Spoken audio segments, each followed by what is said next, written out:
Tenang. Nggak tahu, Kak. Apanya? Aku nggak tahu lagi ngerasa apa sekarang. Kadang ngerasa sedih, kadang ngerasanya hancur, kadang ngerasa aku harus cepet move on dari masalahnya. Kadang aku juga ngerasa nggak sanggup. Kadang aku tiba-tiba ceria, tapi jadinya ngaco gitu loh, Kak. Udahannya aku nanya ke diri sendiri, kok kayak gitu? Apaan sih? Nggak jelas banget.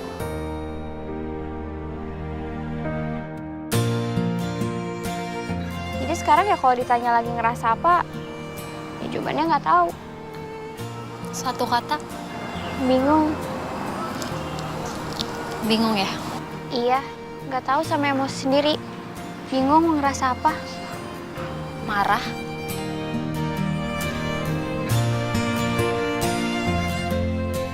Ada juga marah sih, tapi semua orang udah aku marahin. Aku udah nggak tahu lagi mau marah sama siapa, tapi masih ada apa ya? Ya, rasa seseknya masih ada sih kadang. Kamu mau nangis? Pengen sih, tapi capek. Ya udah kalau capek.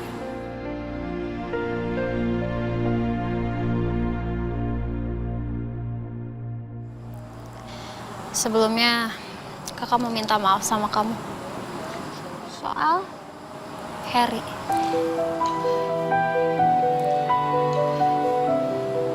Harry ngelakuin hal yang bikin kamu jadi marah. iya, Kak. Dia bohongin aku. Bukan itu, Apa? Harry trust kamu. Itu kesalahan dia, dan kakak minta maaf. Kalau nggak gampang buat kamu maafin, ya nggak apa-apa. Kakak cuma mau bilang kalau kakak menyesal. Karena nggak berhasil bikin Harry nggak melakukan hal itu. Kakak yakin Harry pasti menyesal. Mungkin udah. Semoga aja. Kakak nggak tahu. Kakak lebih suka jujur apa adanya. Ya itu. Apa adanya. Kakak nggak tahu. Tapi kakak sangat berharap dia menyesal itu. Karena kalau dia menyesali hal itu, dia nggak akan ngelakuin lagi. Kamu marah sama dia karena dua hal ya? Iya, Kak. Dia tahu, tapi dia bohong. Kakak di sini netral aja ya. Dia bukan bohong. Begitu juga dengan teman-teman kamu yang lain. Juga sahabat kamu, Zara. Mereka nggak bohong. Ya mereka bohong dong, Kak. Kalau kakak validasi pikiran kamu bahwa mereka bohong, kakak cuma akan bikin kamu tersesat. Sekali lagi, mereka itu nggak bohong. Mereka nutupin itu karena mereka bukan orang-orang yang berhak buat nyampein rahasia itu ke kamu.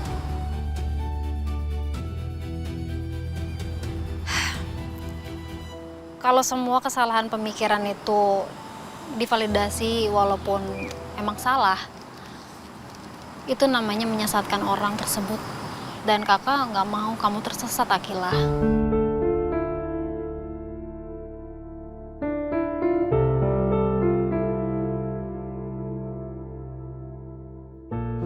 Tapi kalau kamu kecewa karena mereka nutupin itu dari kamu, itu boleh aja.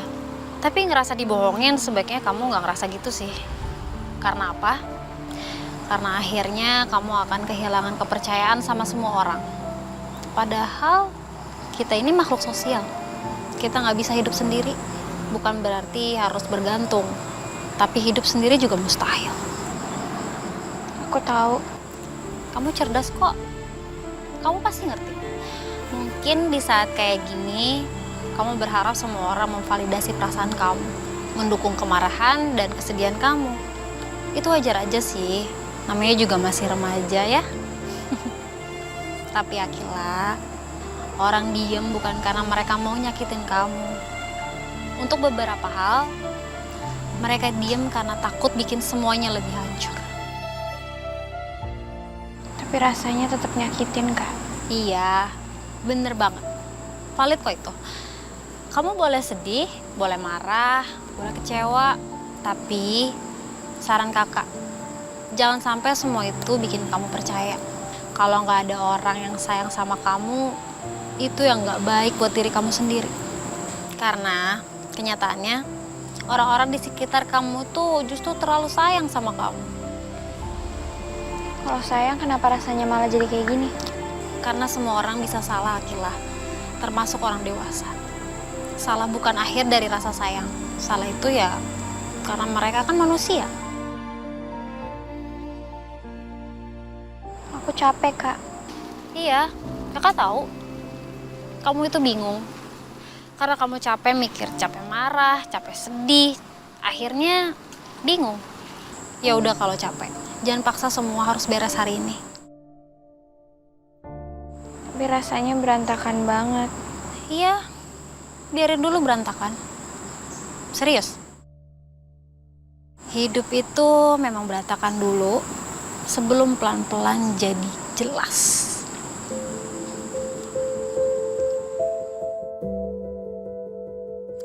Kamu sekarang masih shock sebenarnya, makanya pikiran kamu loncat-loncat. Makanya aku ngerasa jadi aneh. Bukan aneh, tapi kewalan aja. Aku takut jadi berubah, Kak. Berubah pasti. Semua orang berubah setelah tahu sesuatu yang besar tentang hidupnya. Tapi berubah belum tentu jadi buruk kan? Bisa jadi malah lebih baik. Kita cuma perlu ngerti diri kita aja setelahnya. Obat terbaik dari hati yang luka itu ada dua hal. Apa, Kak? Waktu dan diri kita sendiri. Kalau kakak boleh saran, tugas kamu sekarang cuma satu. Apa? Jangan hancurin diri kamu sendiri cuma karena kamu lagi kecewa sama hidup.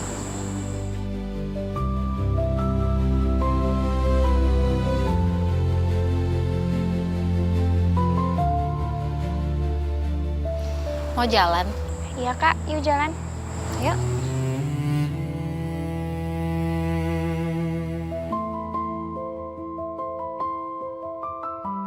Kak, Ya. Kakak tahu soal masalah mental aku. Ya. Aku itu BPD, yaitu sih kata dokter.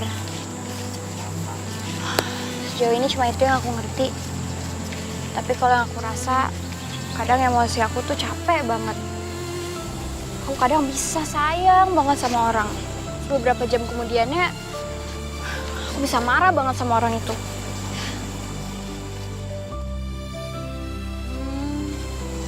Iya, kalau aku lagi sedih tuh rasanya sedih banget. Kalau lagi takut juga jadinya takut banget. Terus kalau misalnya kecewa, rasanya dunia kayak runtuh. Akila, dengar kakak baik-baik ya. Diagnosis itu buat bantu diri kamu, buat ngerti diri kamu sendiri. Bukan bikin kamu takut sama diri kamu sendiri. Dan itu bukan berarti semua perasaan kamu itu palsu. Dan bukan berarti semua yang kamu rasain salah juga. Tapi kadang aku takut lebay, Kak. Enggak, kamu cuma ngerasain semuanya lebih besar dari kebanyakan orang. Makanya kamu juga capek lebih cepat. Dan karena itu, kamu harus lebih hati-hati sama diri kamu sendiri. Maksudnya? Kakak bukan dokter Akila, tapi kakak banyak belajar. Menurut pemahaman kakak, soal apa yang kamu alamin, ada sedikit saran. Apa, Kak? Kalau lagi emosi, jangan langsung percaya sama semua pikiran kamu saat itu. Karena saat kita lagi sakit hati, otak kita suka bikin semuanya kelihatan lebih ekstrim dari aslinya. Jadi aku nggak boleh percaya sama diri sendiri aja gitu, Kak? Bukan gitu, tapi kasih jeda dulu. Jangan langsung mutusin semuanya pas lagi hancur-hancurnya. Dan satu lagi, Apa, Kak? kamu bukan mental illness kamu. Kamu tetap Akila. Tetap anak yang lucu, tetap cerewet, tetap baik sama orang lain, tetap bisa sayang sama semua. Jadi, jangan sampai diagnosis itu bikin kamu ngerasa hidup kamu selesai. Karena gini Akila, dokter bisa bantu kamu ngerti diri kamu, tapi yang jalanin hidup kamu tetap kamu sendiri. Sebanyak apapun bantuan dari luar, gak akan benar-benar works kalau kamu sendiri gak ikut berusaha ngerti dan jagain diri kamu pelan-pelan. Sepemahaman kakak ya, masalah mental itu ujung-ujungnya sembuh bukan cuma karena dokter loh. Dokter bantu, obat bantu, orang-orang sekitar juga bisa bantu. Tapi yang paling menentukan tetap diri kita sendiri. Ya, kita sendiri yang harus pelan-pelan belajar ngerti diri kita. Belajar nenangin diri, belajar kenal kapan kita mulai overwhelmed, belajar nggak nyakitin diri sendiri pas lagi hancur. Karena nggak mungkin ada orang yang bisa jagain kita 24 jam terus.